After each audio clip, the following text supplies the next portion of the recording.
Hello, hello, hello! Welcome to the Angry Sun Zone podcast. Today we've got a fantastic episode for you today where we'll talk about various three-sided things. Alex, what's your favorite three-sided thing? Half of a hexagon. Half of a hexagon. I don't think that works. Are you sure? Well, where are you cutting it across? Because I'm pretty sure no matter how you do that, it's going to have more than three sides. Listen, a hexagon has 6 sides. I am taking half of a hexagon, therefore 3 sides. But by cutting it in half, you're going to add another side. That's 4. My logic was ironclad. How could you ruin my dreams? The answer is triangle. Matt, you have the right attitude. Because today, we're going to be talking about triangle strategy, or at least I am, because I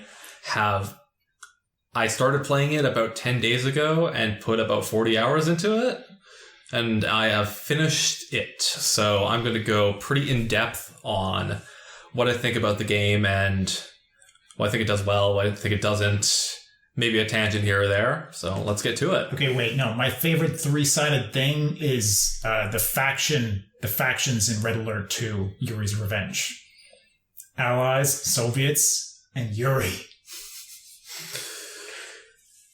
Much like Red Alert 2, Yuri's Revenge, there are 3 main factions in Triangle Strategy. Called it. There's the 3 regions: the Kingdom of Glenbrook, the Duchy of Esfrost, and the Holy State of Hizant. And each of these areas, they kind of like subscribe to a certain ideology, and each of them have different things that they're kind of responsible for in the grand scheme of the world. Glenbrook has the advantage of having the only good, like, hospitable land in the entire realm, so they're like farmers, traders, and whatnot. Esfrost, they're up in the mountains, they have a bunch of iron mines, so they have a strong military and whatever. And the most interesting one is the Holy State of Hizant is in the desert, and they control the sole source of the world's salt. That is a powerful position. It is an extremely powerful position, and pretty much the entirety of this game is kind of power plays by these 3 different regions with what they specialize in, trying to get the upper hand. And the fact that one nation controls all the world's salt is like actually crazy, and they have a monopoly on it, and it leads to the Salt Iron War. Are the other 2 nations kind of salty about it? Oh, if they had salt, they'd be salty about it, but they don't have salt. That's what the war is about. They gotta wage war to be upset. So the war happens 30 years before the events of the actual game. It sets the backstory for the game, where Esfrost and Glenbrook kind of teamed up and were like, Hizant, give us that damn salt. They're like, nah, son. So they go to war. But there's this one independent house in Glenbrook territory called House Wolfort, who allies with Hizant, and so it's kind of 2v2 for a little bit until peace is eventually gone, where it's just like, okay, this war is accomplishing nothing. We're going to set up NAFTA. They literally set up something called the Norzelia Consortium, which, red flag, never name something a consortium. I don't think a consortium has ever done anything positive for the world. They're always scheming bastards in every type of fiction. That is basically like a neutral party to control trade of iron and salt and just kind of make the world, not be monopolizing these resources. So House Wolfort is where your main character and his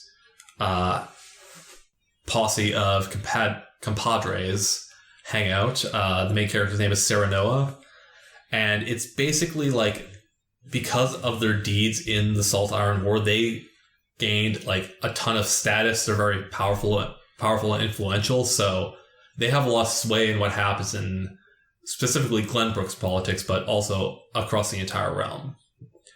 So that's kind of the background of the story of the game. Now, the actual like game part of the game is that this is a turn-based strategy RPG. It's got tiles, baby. Though they really fucked up because they went with score-based tiles. They didn't even go with triangular tiles. They named the game Triangle Strategy. If there's one game that I would like to see actually attempt triangular tiles, it will be this one. We got hex grids. Why not triangle grids? Missed opportunity. Absolutely. And I think different types of grids is a really interesting thing to explore because how does that change gameplay, positioning, targeting, all that kind of stuff. I think that would be really cool. Yeah, I mean, the biggest change in the Civilization series was when they went from a square tile to a hex grid. And there was a lot of other changes at the same time to how combat worked, but a big reason the combat dramatically changed in Civ 5 as compared to Civ 4 was the fact that now you're on hexes. So... yeah, and it changed things a whole heck of a lot. Is there at least a rock, paper, scissors style combat system? So no, not really. There is a rock, paper, scissors ideology system where a lot of the game is you going around talking to various townsfolk and other members of your party, and you're going to be thrust into situations where you're going to be asked a question and you have 3 responses. And these 3 responses will be weighted differently towards the 3 ideals that the game tracks for you. Or ideologies, I should say. Because one of them is idealism.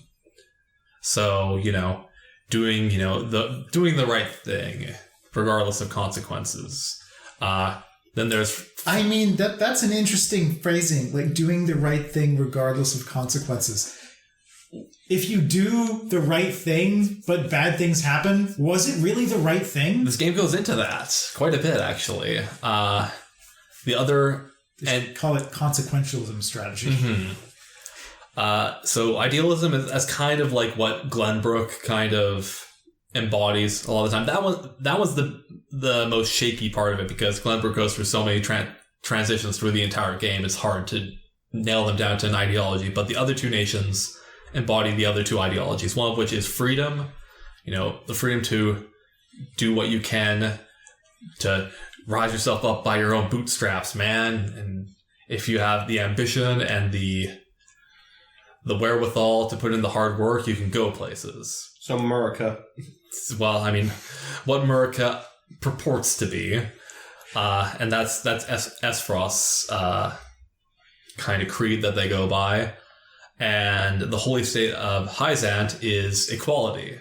So they're the Bernie Sanders nation in a lot of ways because they have basically universal income and food distribution and stuff. Just everybody, they're not really the Bernie Sanders because the condition is you have to believe in the goddess's teachings, the religion that takes hold there. But if you do that, then, you're given at least basic necessities and everybody are happy there, except for some. I'll get into that later, though. Everybody gets food and shelter, but you gotta go to church.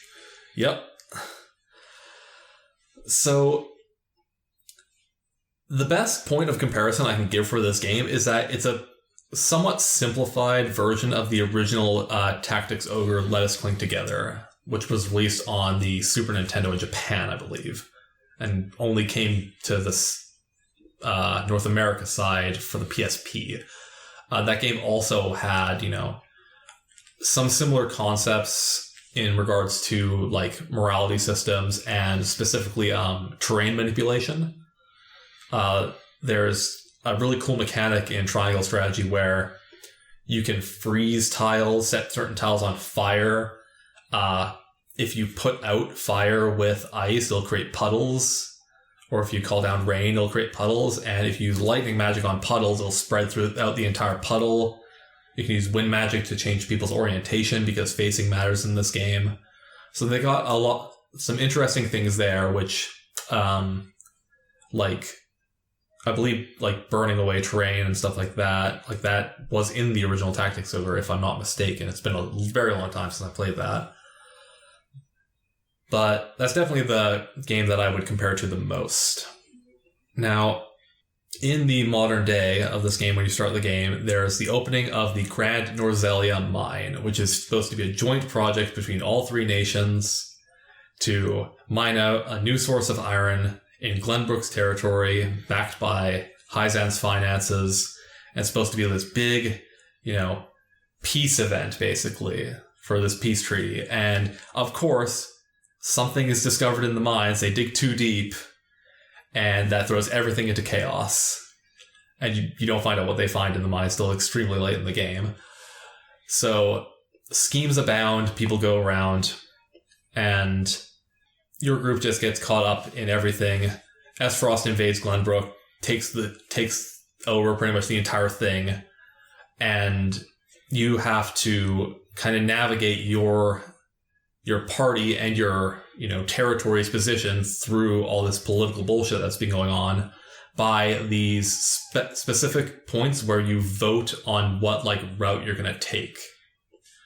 And the game does a great job of presenting these different routes as it's difficult decisions that is being presented to you. There's like Alex said, is it the right answer if you do the idealistic thing but bad things happen? That does happen at one point where you're okay, you can either choose to give up a member of your party to the enemy, or you can choose to stand and fight. Obviously the idealist thing is no, we won't surrender to this evil other nation. We're going to stand our ground and fight. Well, what happens after that is you get put into an extremely difficult, nigh unwinnable battle your first time, unless you torch the town that you're in with, basically trap them and torch the town and then, the residents of that town no longer have anything. They're pretty much wiped out. So by standing your ground and protecting this one person, you affected the lives of many by, burning all their stuff down. So that's... So this is the trolley problem of tactical RPGs. Yeah, and in those dialogue choices that you get, if you try to say the answer that's trying to please everybody, some people will just call you out on your bullshit. It's that's a very safe answer, and it's just oh shit, they do not respect me for that. And you kind of have to play into the different characters that you meet's personalities if you want to impress them and whatever. Gotta be able to make the tough decisions. Yeah. And one thing that's cool about all the NPCs is that pretty much everybody that's not in your party, their character art looks like sinister or evil. Even if on the surface they seem like pretty upstanding characters, they seem like good people, their portraits look very sinister. So the entire game is just I don't know. I can't make that judgment call. There's a lot of games where you see character art and you're okay, that guy's evil. That guy's clearly evil. The moment I saw Seymour in Final Fantasy X. Yeah, that entire reveal of that character is oh yeah, fuck this guy. This guy's clearly a villain. In this, it's really difficult to tell a lot of the time until you get into situations where you have to fight different people according to what different routes you go through. Just purposeful misdirection based on their art. Yeah, it's a really interesting, clever thing that they did there. Yeah, so with the branching paths, does it actually affect is it a different storyline if you make different decisions with different endings and different battles in the actual gameplay, or? So that brings me to the biggest problem I have with the game is that for the most of the game it doesn't. So the different decisions will branch you off to a separate route for a couple chapters, some stories, some battles, but it'll converge into a main thread that every choice that you do in the game will converge back to this main thread. So a lot of the really big story beats will happen kind of no matter what. And I've only played through one route, so I don't know if when it converges there are differences or not. But just based off of, how the game's structured, I think that like any differences that will be that way will probably minor up until you get to like the last few chapters where you do get to a point of no return where like different decisions that you make will like piss off different members of your party. Like some people will just be like, no, if you go this route, like you're going without me. Though apparently there is like a secret fourth route that I was extremely close to unlocking without knowing it, but I fucked up. Basically, I fucked up because I torched that goddamn town. If you go that route and beat that mission without torching the town, that's one of the ways to unlock it. Otherwise, you have to go the other route, give up the member of your party for temporarily, I assume, because they come back later, and then that's a way to get onto that route. And that like fourth route lets you keep everybody, of course. Got to make a way to make everybody happy. So, yeah, that part really does bum me out because I really like this kind of sounded like my dream game upon first hearing about it. It's like turn-based tactical strategy RPG. You've hooked me. You've got the first thing out of the way. And like branching paths based on gameplay changes and stuff like that. Okay, I'm liking that. But the fact that they converge just like really annoys me. Games don't take that chance to where, okay, I'm going to design things for this game that a lot of people won't see. Because like if for example, like there are, 3 choices in the game and each of them branches off to its own unique route, then you're going to have like 8 branches at the end. After going, like if each of them branches in 2 paths, 2 of the 3, that's 8 paths at the end. But why do that? Why make all that content? Because you're going to end up having a large portion of that tree that people who only play through the game once won't see. Yeah, I mean, I definitely understand from a development standpoint why very few developers decide to do something like that, because you are just making so much more work for yourself. But, the rare occasions when something does go and makes a whole bunch of branching paths that like just Shadow the Hedgehog that just permanently put you in different no that didn't actually do it. No, that game didn't actually do that. It wanted to, but they didn't, because that game wanted to do a lot of things that it didn't do. And actually that particular game, like, I think a lot of people shat all over the game for like reasons of its aesthetic as opposed to it actually just really failing to live up to its own attempts at what it even wanted to do. And that was one of them, is that it billed itself as being this huge, like, multi-branching path thing, but most of the branches actually just converge, and I think there's only like 3 endings. So even though that sounds like triangle strategy. yeah. So even though at the end of I think every single mission in that game actually has multiple exits, essentially, that go to different levels. But the thing is that what it really basically does is it just, like, the good ending of one level, like let's say on the first level you have good, bad, neutral. And then the second level, there's 3 different second levels. But then the third level, if you did like good ending, bad ending versus bad ending, good ending versus neutral ending, that brings you to the same mission every time. Yeah. Like all 3 of those paths take you to the same mission. So it's less of like a branching paths and more like you're just like you're incrementing. It's the diamond strategy. Yeah. Yeah, you're incrementing your sort of goodness counter up or down to change which of the stages at a certain depth of the tree that you're actually in. Which is like, it's not nothing, but it's not what it kind of billed itself as. Yeah. And then just depending on the routes you took, you'll just either get the good, bad, or neutral ending. Exactly. Yeah. But then the other problem with it is that because of that, some of the like story that it was trying to tell was kind of like really weirdly incomprehensible. Yep. Because, you'd make these decisions that are seemingly like a big deal, but then you can just cancel them out and everyone forgets it ever happened. And it's as if, yeah. So anyway, it makes storytelling pretty difficult, I think. Yeah, like a fair amount of games do that, diamond-ish thing where, you've got multiple branches, like building, and then at some point they just start trimming and down to a single point, like Mass Effect 3 that did that, like where, you have all these different like characters and stories lines going on, but once you got to the end, it was pick an ending. But yeah, anyway, I mean, the thing is, as you add more choices, if you make them meaningfully different for the rest of the game, you're just adding exponentially more work for yourself. Exactly. And so it's an incredibly difficult thing to like really commit to. I think the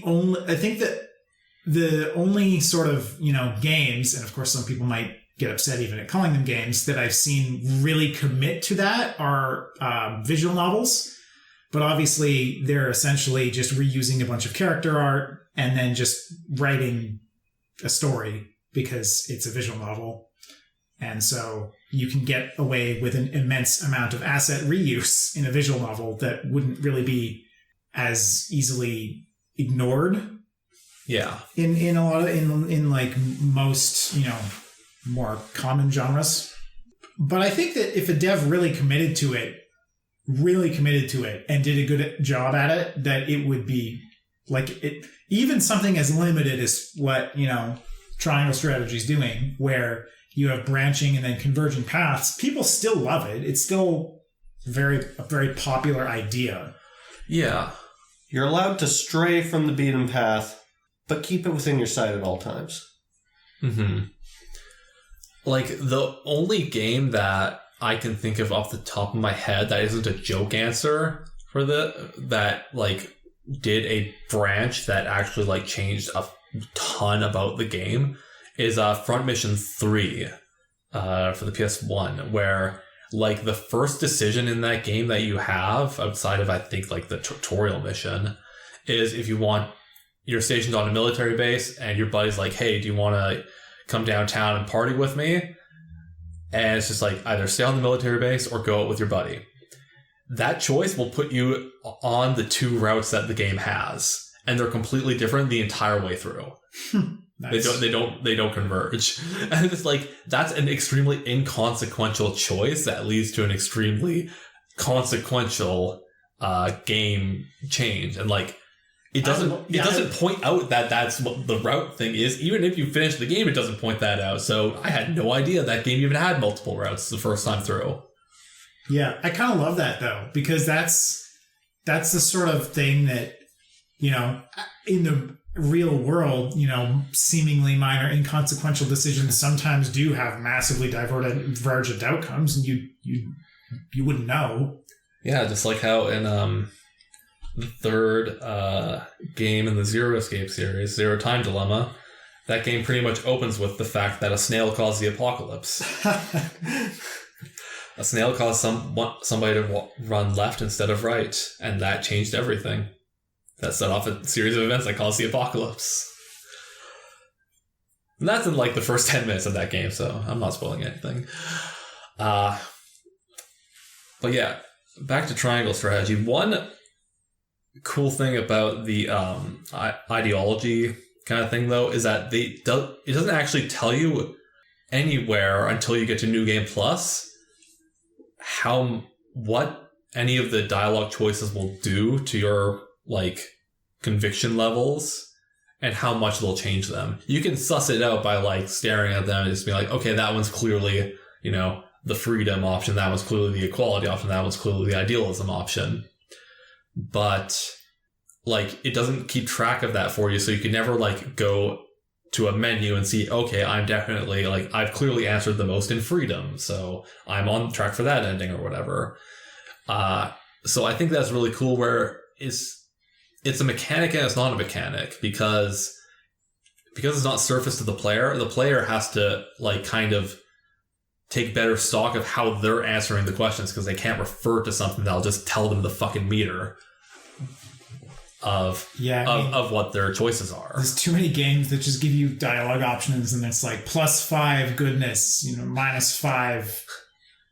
or even character will remember this. It's like just like clearly showing you, okay, these are the choices that matter in this specific way. Too many games put in morality systems that are just solely gameplay system. They don't really matter to the story at all. And again, like I said, with triangle strategy, because it converges, it doesn't matter all that much, but some changes for the branches that you do take, like if I didn't know that things converge, I would think, oh, these are extremely impactful and change a whole hell of a lot.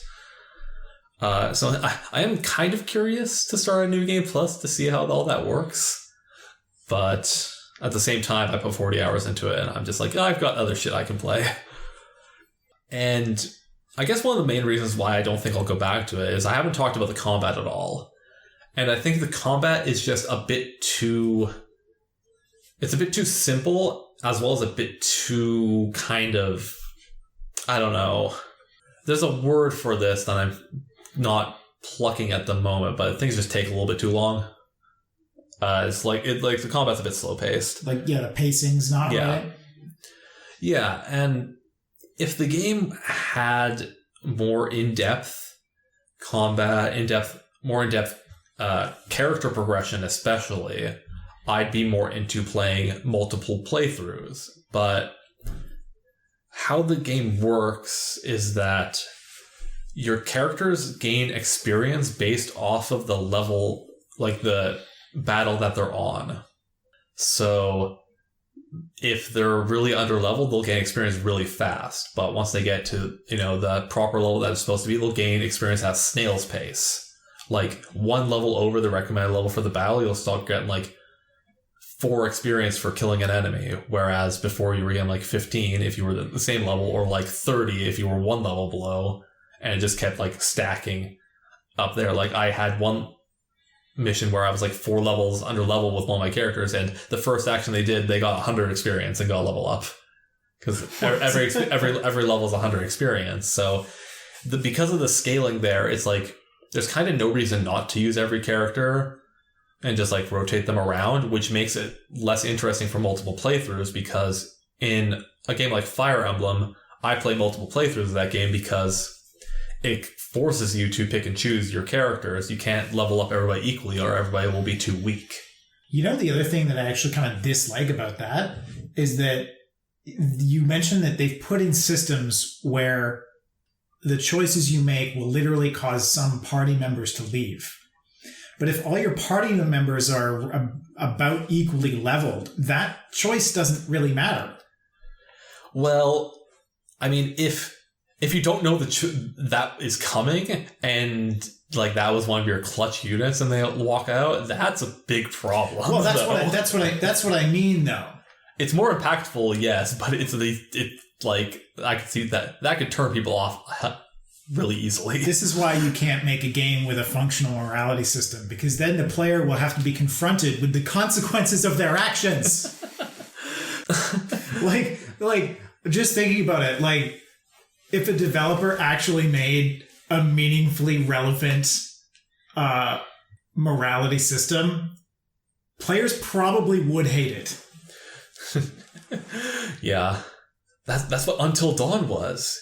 It's really difficult to actually save everybody in that game. You have to do extremely specific things. If you piss certain people off, they'll get killed. But it's supposed to be a slasher fix, so that's kind of what it's supposed to be. I think the first Let's Play I saw of that game, they accidentally saved everyone. Oh, wow. That could happen. Like I said, I almost unlocked the secret true ending of this game my first playthrough through, just because I happened to choose the right options at the right time, except for torching a city. I tried to fight that battle once without torching it, but I lost very badly. So I'm like, you know what? I'm taking the easy way out. I want to redo this map like 3 times to get everything right. Oh, and actually, that's something I should point out, is that when you lose or retreat from a map, you keep all of the experience that you've gained.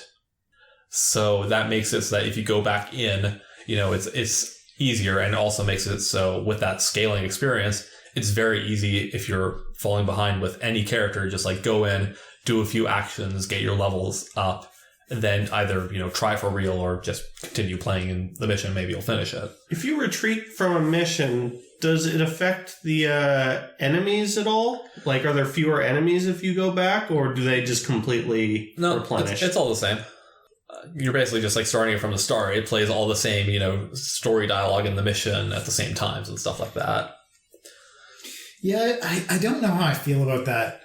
I know that was one of the things that, and I've mentioned this on the podcast before, that was one of the things I really hated about BioShock, was the way that it encouraged this like annoying play style of chipping away at enemies, dying, but then they stay at that lower health, and then you go chip away some more and die to them again. And it's a terrible, terrible gameplay style. I had completely forgotten about that aspect of BioShock until I heard you talking about it on the podcast. Then I remembered, right, I did just throw myself at them over and over again, chipping them away. And it makes me want to play 2 to see if they took that out of 2. Yeah. And I don't know. I mean, something about it doesn't sit right with me, but at the same time, if you are trying to design your game to be accessible to a wide audience, it's kind of like an automatic difficulty scaling system in a way, almost. Yeah. And like, I don't inherently think there's anything wrong with trying to scale difficulty to the player's actual skill level. Yeah, and like the enemies, like the battle resets when you go back into the battle. They don't have like... Yeah, it's not like the BioShock thing. It's not like BioShock. It's literally just experience. And if you use items during the map, they reset to the totals that were beforehand. And like you said, you can't really over-level yourself very easily because of the scaling with the way that system works. Yeah, like if it had proper experience, like just like linear experience growth, and they put in the system, it'd be broken as all hell.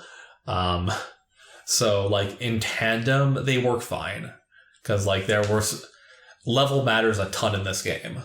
Actually, like the other parts of the character progression, like you can kind of add bonuses to the different weapons that your characters have equipped, but the bonuses are very small. So that aspect of progressing your characters, like only a few of them seem to matter a ton. Whereas just, getting them to the proper level, that mattered a lot more. The actual like nuts and bolts of the combat, there's a huge emphasis on unit placement because if you hit a character from behind, it's an automatic critical hit.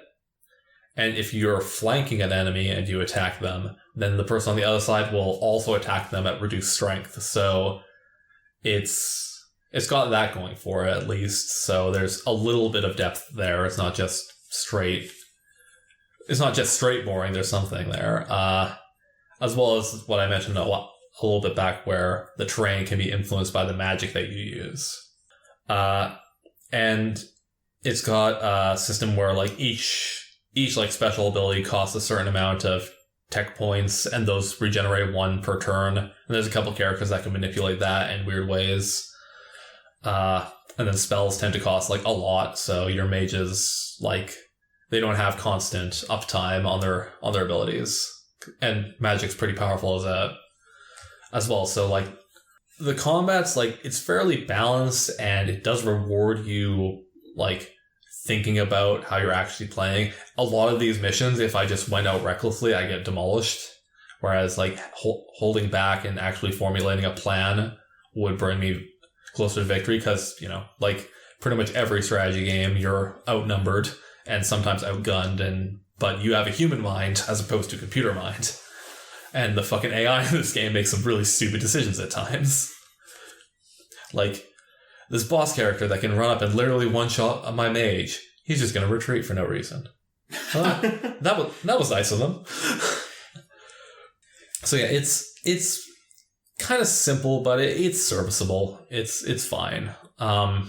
Yeah, I mean, the way you talk about it, though, how it's just not as deep and interesting as you want it to be. Like, just doesn't quite feel like as engaging as you'd like.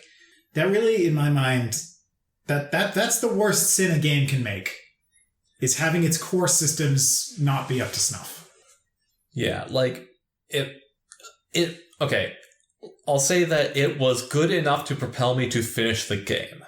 I don't know if I'd go and do a new game plus or anything like that, because it just kind of feels like it might be a slog to get through it to see the juicy story bits that I missed. That's the main thing. Like if I could do but it's not the sort of game where, you might be able to be rewarded for trying like a totally different strategy because you chose a different set of characters, like in Fire Emblem. Like, I mean, you can do that with just choosing a different set of characters per battle because they're all at the same level, but that's a little bit less. Like, there's less investment in any of those individual characters from a gameplay perspective because you can just interchange them.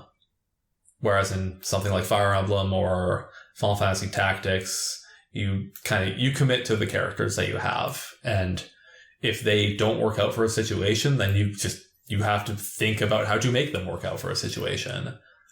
So yeah. Would you say it's a good introduction for someone who's not very good at strategy RPGs like myself? I think it probably would be, actually. If you play on, like, there's 4 difficulty settings. I played on normal, which is the second highest. So, and I did have some missions that were like definitely that took me 2 tries. Like there were a fair few missions actually that required me to take 2 tries. So I think like somebody coming to it and maybe playing on the easy, like the second lowest difficulty. I think the lowest difficulty is like story difficulty. Naturally, a lot of games are doing that these days. Like I think it would be a solid introduction to the genre, and I do think that the story parts of the game, the decisions that they pose to the player and the consequences of those decisions and the whole ideology system, I think that's all very well done, except for the part where the story converges and your choices don't make as much impact as I wish they did until the last one. Like some examples of that is, I talked about S-Frost embodying freedom or whatever. Well, that's led them to a position where they have a bunch of opportunistic bastards that are crushing the weak and using, their status to just keep themselves afloat. So there's a massive power imbalance in the society there. I mentioned how Hyzant is all about equality, except I didn't mention that they have a race of people that they use as slave labor to harvest all of their salt. So that's how they kind of get the equality out of it. Classic equality. Just the kind America was built off of. The classic, it's the classic Greek sort of democracy there. Yeah, so nothing the game presents, the game presents everything as shades of gray. Nothing's black and white. Pretty much every major decision that you make comes with a downside of some sort, even if it sounds like the right thing to do. So I think that the game, because the game does a really good job of presenting that, because the game is always in control of that. It's it's never any of these are procedurally generated or anything like that. It's very defined, but it does work well. What doesn't work well, though, is, okay, so I've got a bone to pick with the art style of this game. It's doing what Square has been calling the 2D HD style of graphics, which is basically, we have pixel art, but it's in a 3D engine, so we can do particle effects and weird water effects and shit like that. I think the first game that they really did this with was Octopath Traveler. I think that game looks incredible because there's no rotating camera. Oh no. The landscapes that you're in are presented as these dioramas pretty much. And it's, fixed camera angles. There's zooming in and out based on where you are and panning and stuff like that, but never rotation. And things look very, very good there. A lot of the scenes are very well set up to look very pretty and visually striking. From the little bit of it I've played, it does look very nice. Yeah, but triangle strategy, because you can rotate the camera, it just starts looking awkward because the characters are just billboards. So you rotate the camera 45 degrees and they just kind of like after you get a certain point, they just like go to a different perspective on the character sprite. There's not really good transition there, and so you have a freely rotating camera. Yeah, but okay. I wonder if they would have taken an approach. I wonder if they would have taken an approach where the camera can be rotated only in 45-degree increments or something. Yeah, but I mean, unless they snapped to those angles, it wouldn't solve the problem, because I think it rotating in motion looks bad. That's what I mean. Like keeping the camera like snapped to specific angles. Kind of like think like Roller Coaster Tycoon. Yeah. That classic PC game which has camera rotations but only like I guess it does 90 degrees at a time. Yeah, you're switching cameras instead of moving a camera, pretty much. And also, this game chugs like a motherfucker. This game does not perform well in a lot of situations, which is wild to me. It's literally pixel art on billboards, and occasionally, like, it's like particle effects that draw it down, and like if there's too much grass, they render too much grass. They render the grass waving like too much, and especially when you're rotating, the game starts chugging. Unreal Engine at its finest. There weren't any issues like that in Octopath. Octopath ran great the entire time. I think there might have been a little bit of slowdown in battles, but that just kind of reminded me of old games where like the slowdown was almost its own reward. Like you were fucking shit up so hard that the game like slowed down a little bit. Or like the flickering in Mega Man. Like, yeah, there's too much shit going on right now. The game's just going to slow down a little bit. Well, Octopath made it to PC. Maybe Triangle Strategy will too. Maybe it'll run a bit better there. Yeah, like... I hoping that the PC port has better performance. Yeah, it's almost like the Switch is an underpowered platform. A dedicated console version would be great. So, overall, I think the game, it's actually very similar to my thoughts on Octopath Traveler in that it sets out to do something. It sets out to have a, like, game framework that's extremely interesting. Like, Octopath was, you had 8 characters that you could pick from and recruit in any order that you wanted. It was very non-linear in that way. But as a consequence of that, nothing had consequence. Your characters that you recruit barely interacted because it's possible, you might not have a certain character at a certain time in the early game, and the stories didn't intermingle at all. Like, when you were on the specific character stories, the other characters didn't show up except for little skits where they would just like talk like 4 lines to each other. It was like an unrealized potential is what I'd say for that game. And I'd say the same thing about Triangle Strategy. Which I would assume are they just general lines that just like any character can say depending on what your party is? No, in Octopath, they're at least specific, like, okay, this character is 100% talking to this character. Oh, okay. But, like, those skits were dependent on who you had in your active party at that time when you were on these character events after these specific events. So, like, you could just see nothing with some of those if you had a weird party that just didn't have any of those in it. So, like, if you have a gigantic party of characters, the thing I want is interaction between them, camaraderie, like characters interacting. It's why Smash Bros. Brawl is the best Smash Bros. Because the Subspace Emissary mode has them actually interacting with each other. Those cutscenes are great. Exactly. So, overall, for Triangle Strategy, I think it's a fine game. Like, I'd probably give it a 7 out of 10. And my 10-point scale is fairly harsh compared to most fucking game publications and stuff. Because you use the whole scale? Yes. It's because I say 7 is good. It's not 8 is terrible, like most places.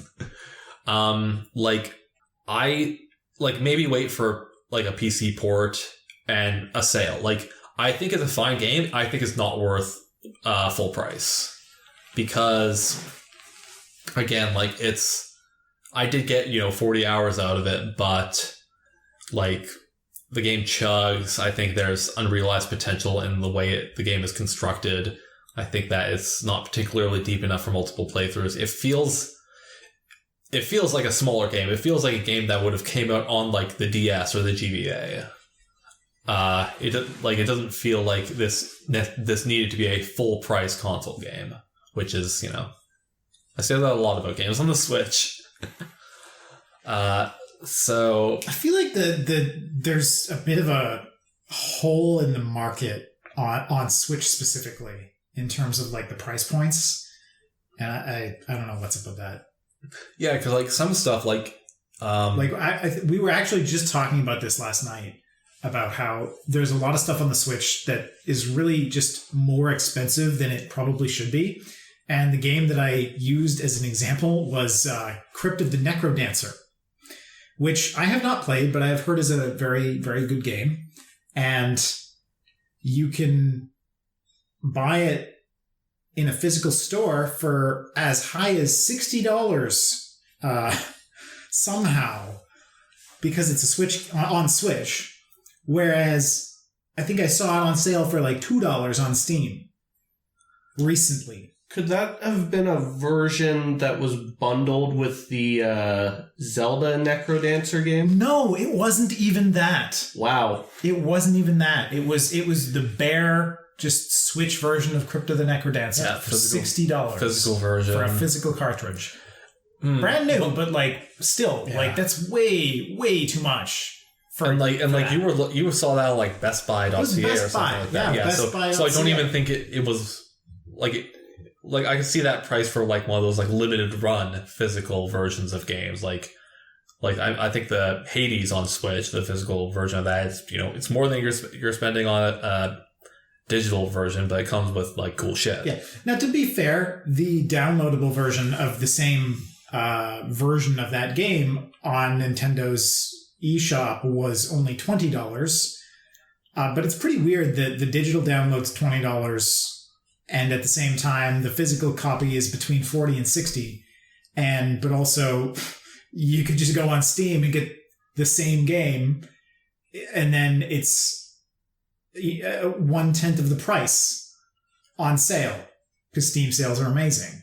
And I think that's like for a lot of indie games, like I often buy them on sale on Steam, and there's really nothing comparable on Switch. Yep.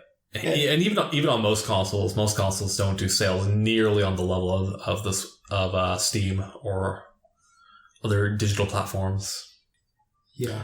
Like Humble also has like some pretty big sales sometimes too. Yeah, I mean, between Humble bundles and Steam sales and just random packages of games. I mean, I have even just third-party sites where you can just buy Steam keys. Yeah, like I have more. That gets into weird shit though. Yeah, so those aren't legal, but anyway, gray market. The point is that there's a bit of a hole in the market on Switch and perhaps consoles in general, where like you just can't get a game at sort of the price that it might be on other like on PC platforms, which is definitely that.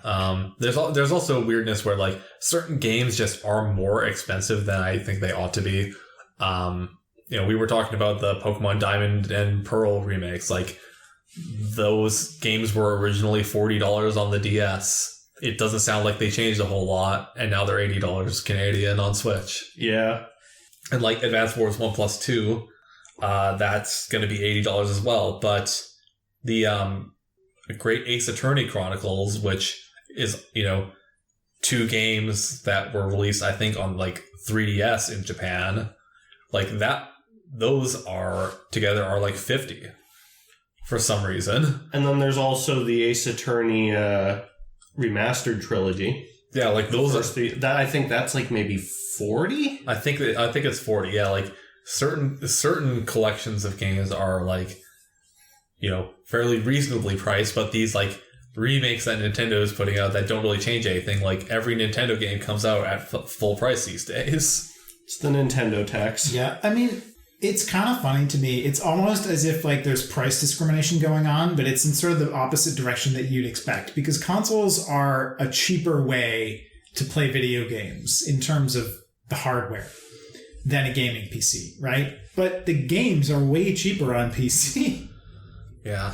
And like, I don't know if like that's just the businesses all figure that, you know, console owners are less sensitive to the cost of the game. They're also less savvy.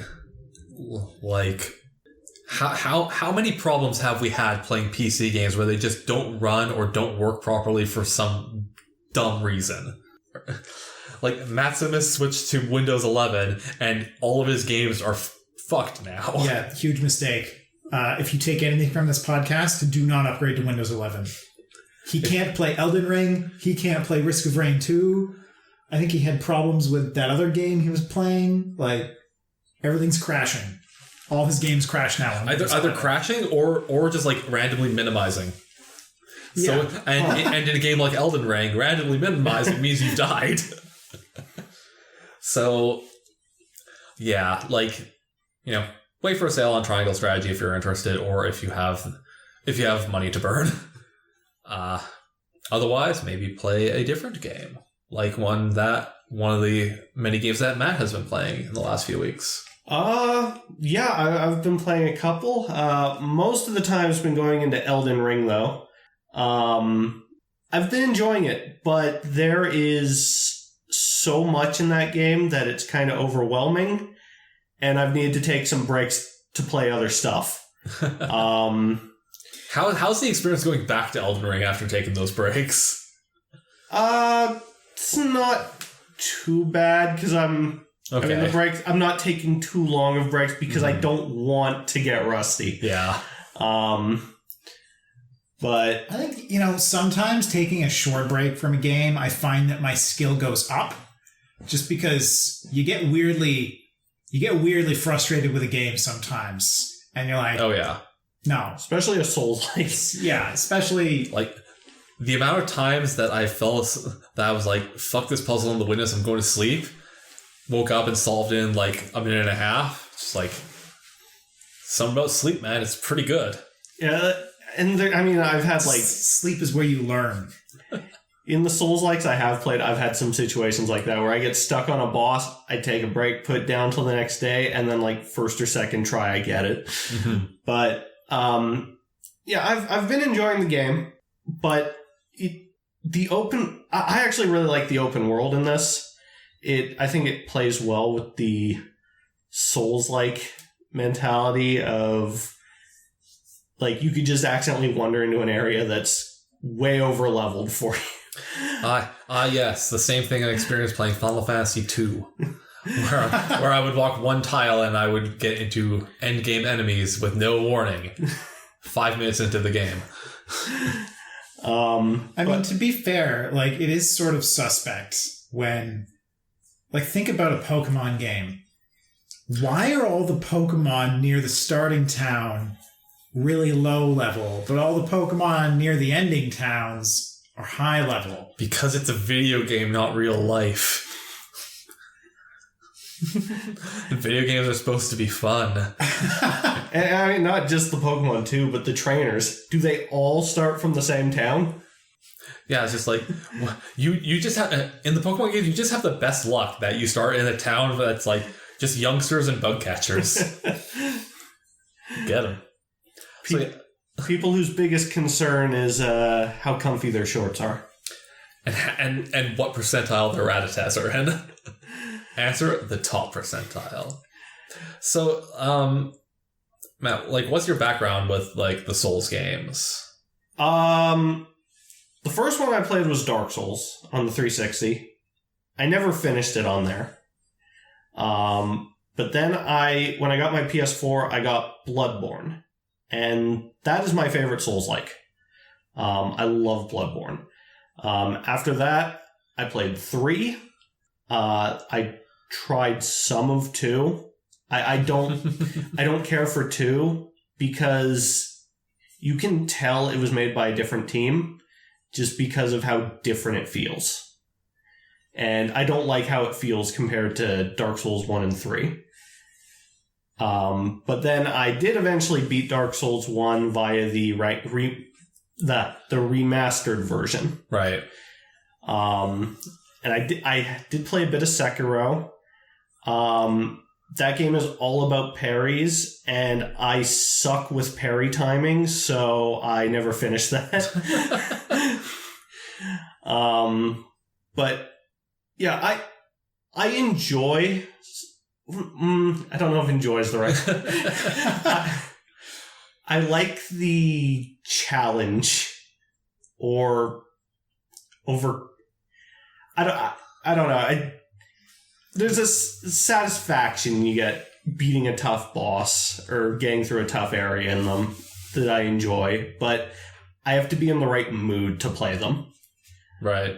So I don't play them too often, but when Elden Ring came out, it had been a while since I last played one, so I decided to jump on. I was initially thinking of waiting for a sale, but I just decided to jump on board because this is actually the first time I'm going into a Souls-like without having seen a full Let's Play of it first.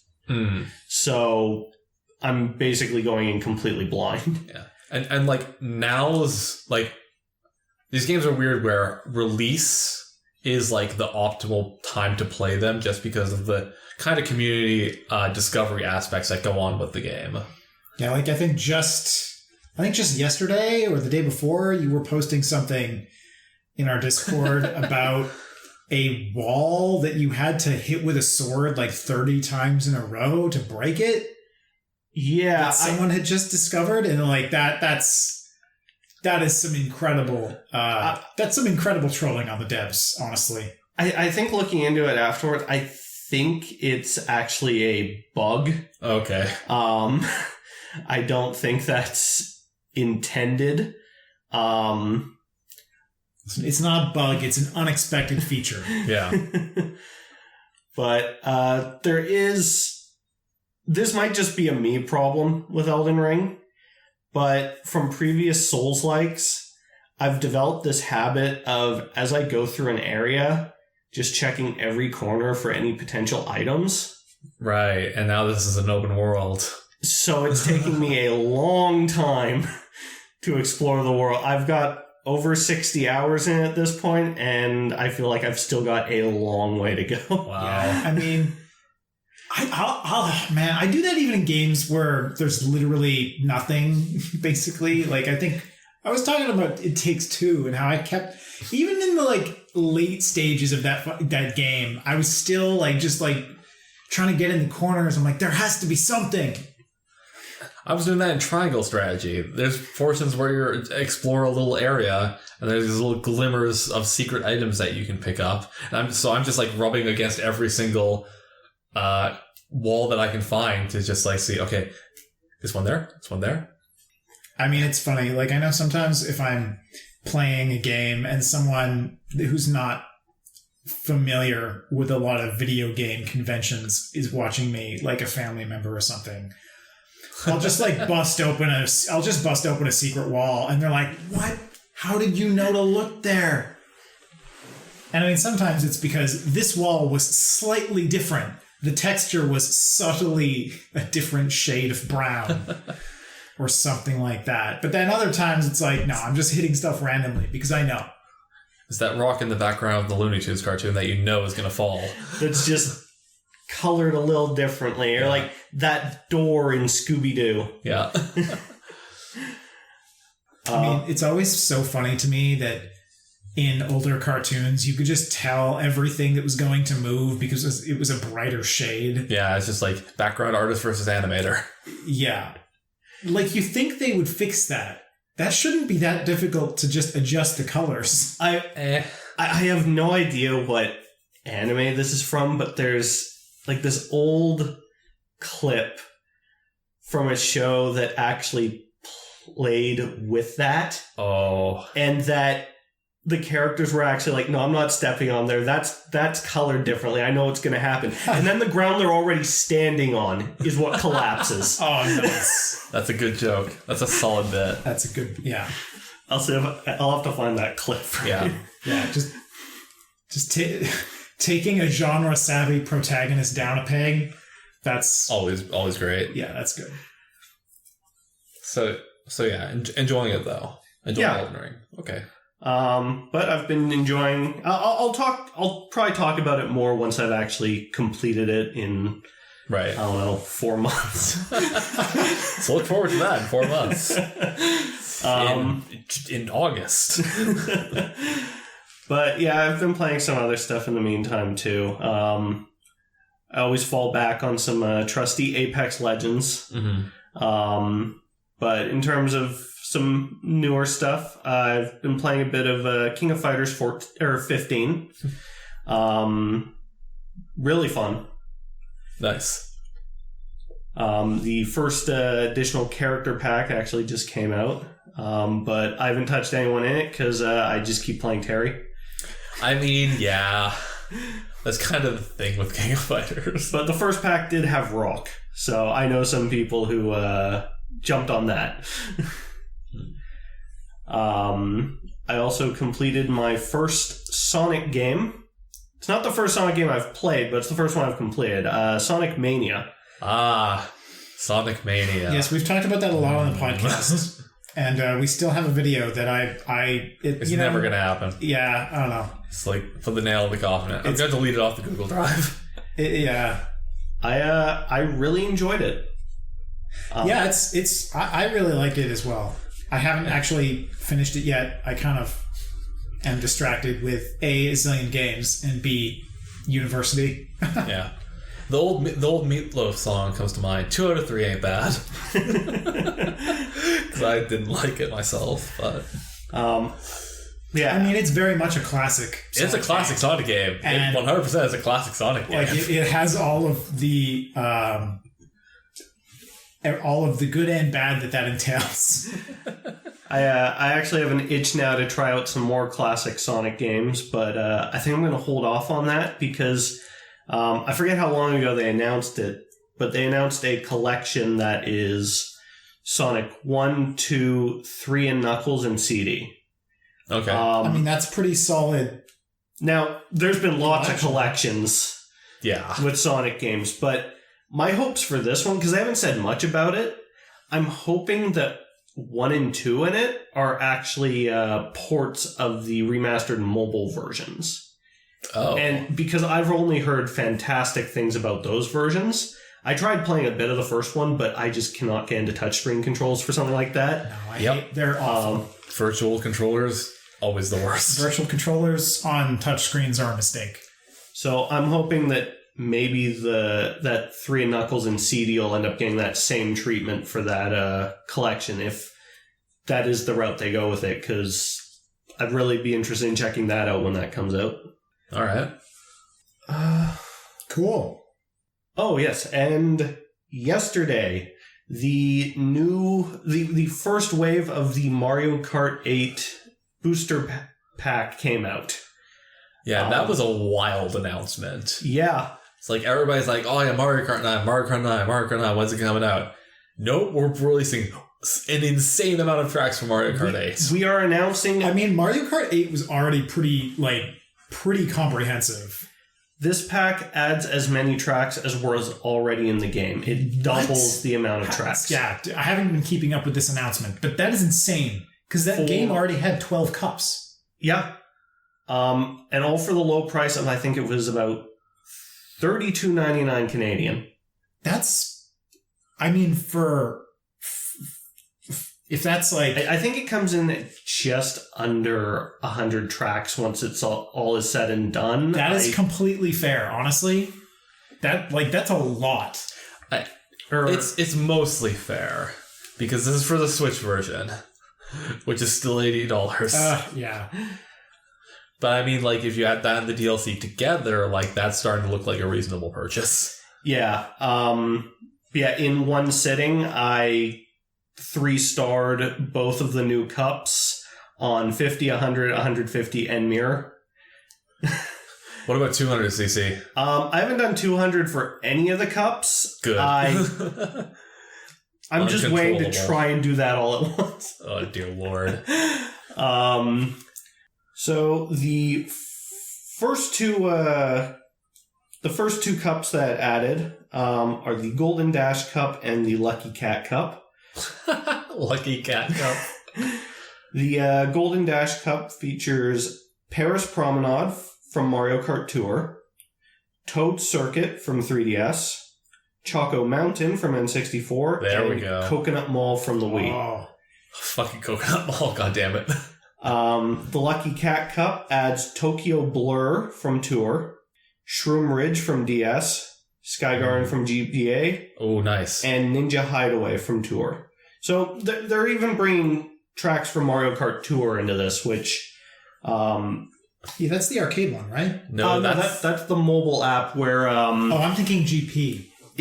It's the mobile app where Diddy Kong costs more than this whole map pack.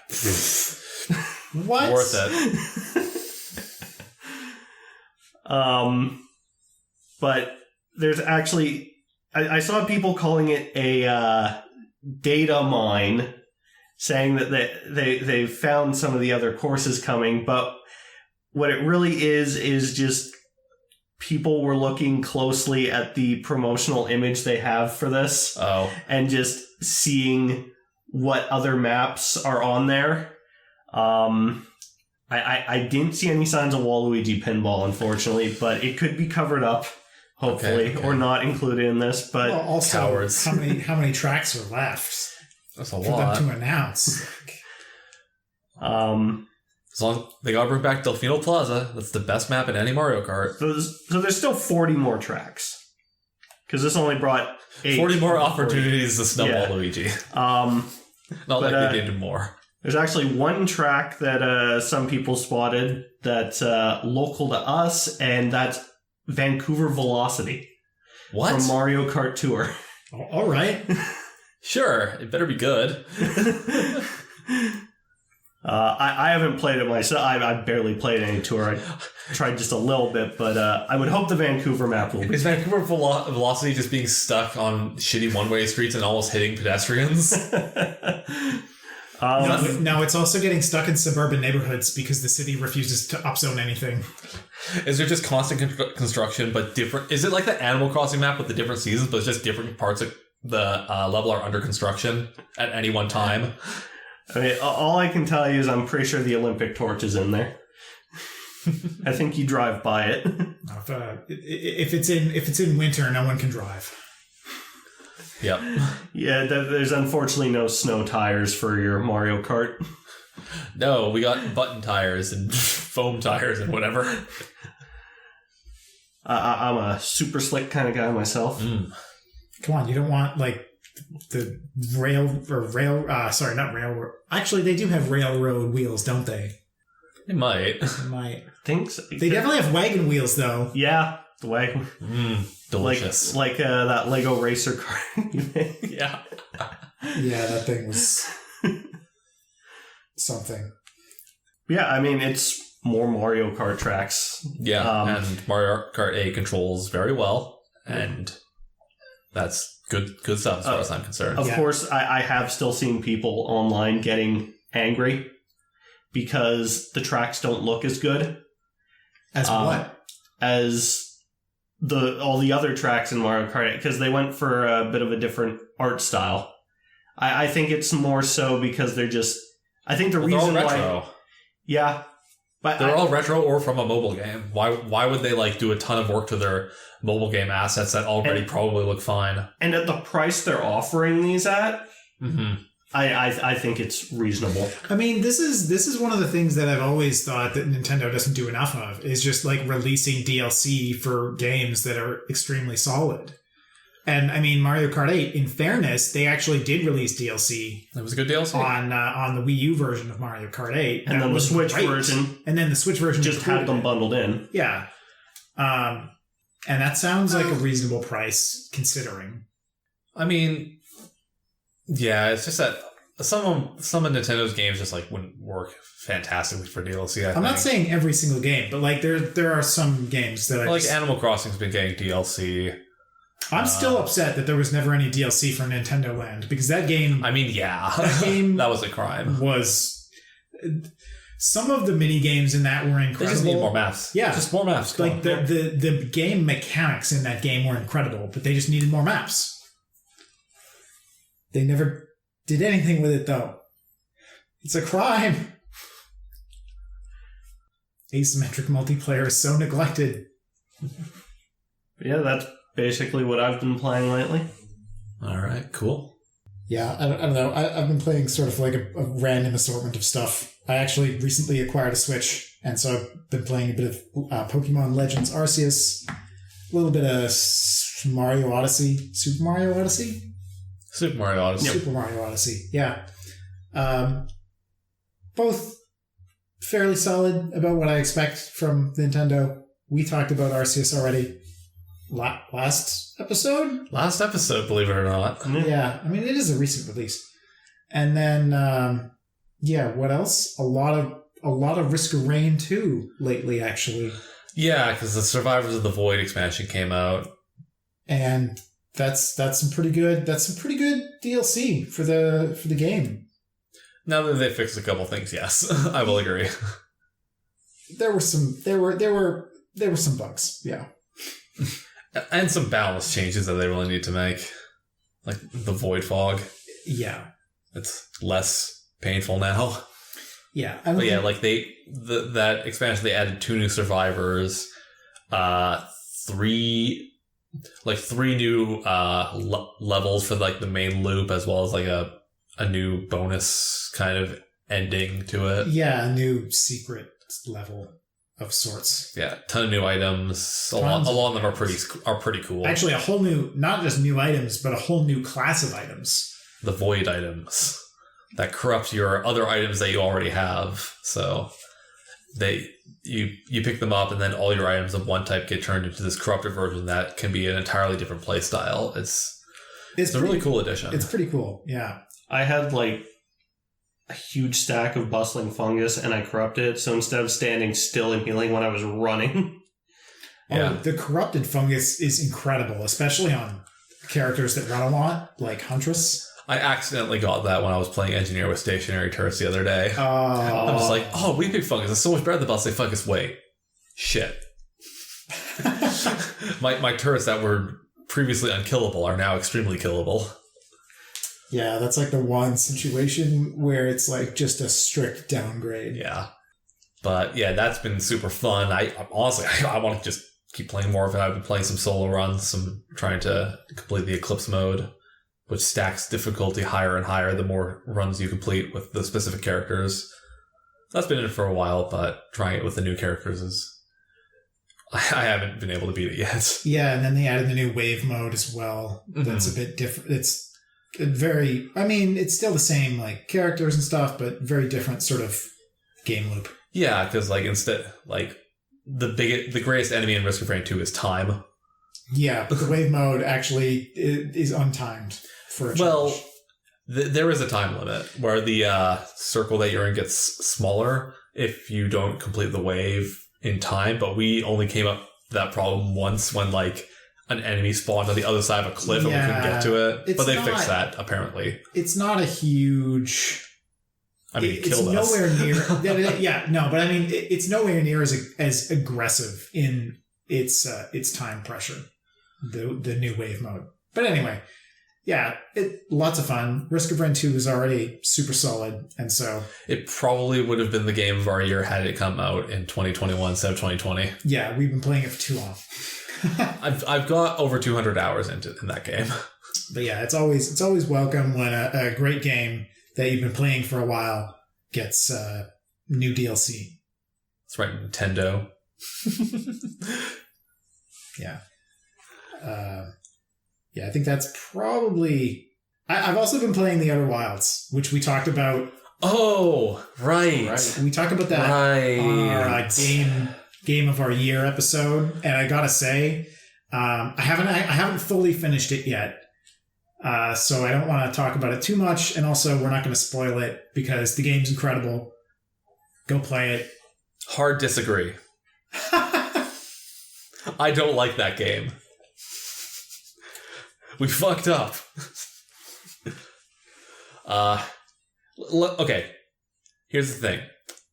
That game should be I should be all about that game, but it's got 2 things I don't like. And if I only had to deal with one of them, I probably would keep playing the game. But dealing with both of them, I can't do it. 1, controls. It's got, thrust-based controls. I kind of hate thrust-based controls. I mean, it's a space game. I know. I still hate them. Space. I also don't think the movement's not that great when you're on the specific planets. But the other thing is, I'll admit that like I can understand why the controls would be frustrating. Yeah, like I find them frustrating. Like they're probably fine. Somebody who likes thrust controls. Like I've hated thrust controls since the Lunar Lander. Okay, I think that see, and I'm fine with thrust controls, and I think that this game actually has one. I think it's one of the best actually like thrust controlling based games that I've ever played. The first time I went off the planet, I accidentally went into the sun. That is a rite of passage. That is a rite of passage in this game. Okay. Yeah. And if you haven't flung yourself into the sun at least once, you... Well, I more than once. Yeah. And the other thing is, okay, I don't think this is actually a spoiler because the store page for this game says that this happens. And now we've all played it, so we all know this happens. Time loops. I can't stand these things. I was like in the middle of fucking exploring an area and it fucking time looped on me and I said, that's it. Like it was the third time it time looped. I was like, that's it, I'm done. Like I just don't want to deal with it anymore. I don't want to deal with these controls I hate. To get to this area with also controls I hate, it was the gas giant. Okay. And like navigating that is a huge pain in the ass. And I finally found something. I'm like, okay, finally, all right. I got like halfway through figuring out like a little bit about time loop. And I'm just like, God damn it. And it sucks because there's a lot of stuff in there. Like I was super intrigued by the world and the state of it. There was that, like, there's, you know, a couple other members of the space team that are out and about. And I'm like, I want to find these people and talk to them and talk about what the state of the world is. And there's one that's in a very weird spot that I'm like, okay, how did this happen? I want to figure out how this happened. But it's like, no, I'm not going back to that. I've got too many games to play to deal with something that is going to frustrate me every 18 minutes. Yeah, I mean, I don't know.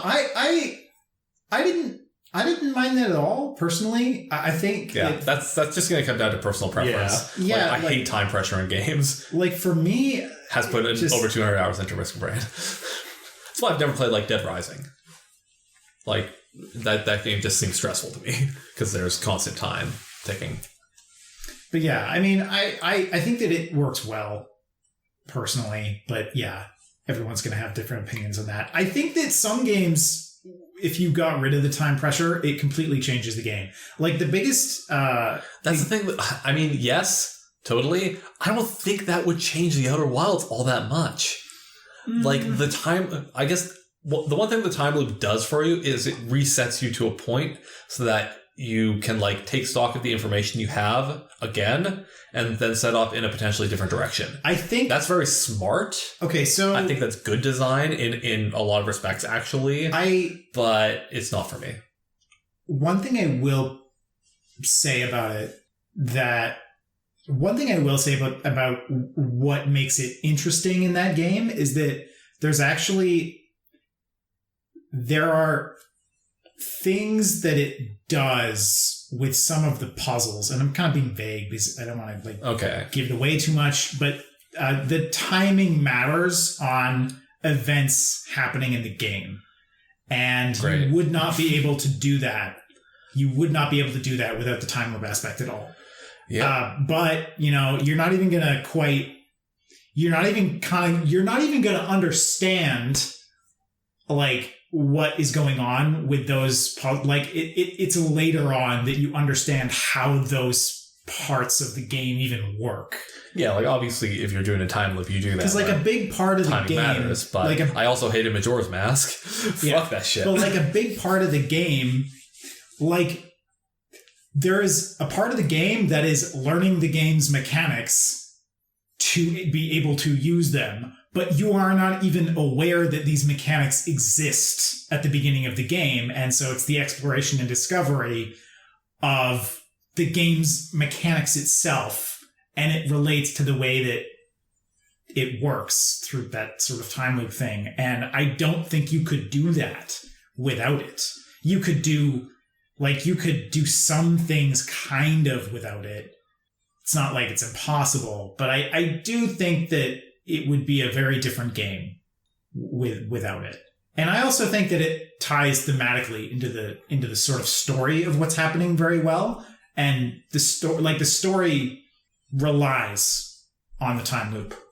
It simply, the story of that game literally does not work without the time loop. It just doesn't.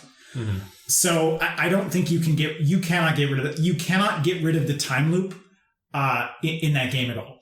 Now, you could make a game with some similar themes, ideas, and mechanics without the time loop. Like, I can't remember. I think I might have said one of the games that I'm actually reminded of the most by Outer Wilds is actually Myst, even though Myst has almost nothing in common on the surface other than... Yeah. But the thing about Myst and the Outer Wilds that they share in common is that they're both very much like discovery of how a game works. And the way the game works is wildly different than anything else you've ever played. And that's sort of the through line there. It's less about the details of what they're doing and more just like the sort of ways in which the game reveals itself to you is what I'm going to say. But anyway, I can understand the frustration though. Although I would also posit that some of the frustration with the time loop is like very much kind of intentional. You're supposed to feel a little bit. When people are intentionally frustrating me, I don't be around those people anymore. It's not meant to be frustrating though. It's meant to like give you a sense of urgency. Yeah, I never found it frustrating. I didn't find it frustrating, but I definitely found myself being like, okay, I have to focus. I have to go right back there. I can do it faster now. Yeah. I can get more out of this run. Exactly. Yeah, and it's like, oh, I understand the layout. I understand the geography. I know what I'm looking for. I can do it this time, even though I failed last time because I ran out of time. Yeah, but I still really, really dislike it. Because if the point is to explore and you're putting a time limit on that exploration, how am I supposed to be able to take the time to take in my individual environments that I'm in fully before moving on? It's just like constantly putting you back and then having to go back out and go to these areas again. I just could not stand it. Anyway, but that whatever. I'm being a bit dismissive of it, but it's just not my thing. Anyway, we might in the future do a spoiler cast of the Outer Wilds. So if you're sick of us talking about the Outer Wilds super vaguely, look forward to that potentially. Let us know, perhaps with an email at angrysunzone@outlook.com or perhaps a Twitter post. Yes, or direct message. Get into our DMs. Slide right in there with that spoiler cast request at Angry Sunzone on Twitter. You can check out our YouTube channel for various videos. We recently put up a tier list on which Halo weapons are the best for house defense. So go check that out at Angry Sunzone on YouTube. Yeah, I will give you a spoiler for that video. The rocket launcher is not... No spoilers. The name of the video is How Good Are Rockets at Home Defense? You can't just give them that right away. Now we can There's no way that the listeners could understand. They need our expert analysis. What we can say is the Ravager's a piece of shit. But yeah, so check that out. Also look forward to we got a video in the pipeline about NVIDIA Canvas, the AI-assisted art craziness that NVIDIA has put out with their latest line of RTX cards. So I'd say it's a tool, but it's probably more of a toy at this point. Yeah, so it's still in beta. Yeah, we had a lot of fun creating sick art with that thing, so check it out once we post that. And, join the conversation. That's all we can say. Like, share, subscribe, all that jazz. Bye, everybody. Smash that air home. Bye.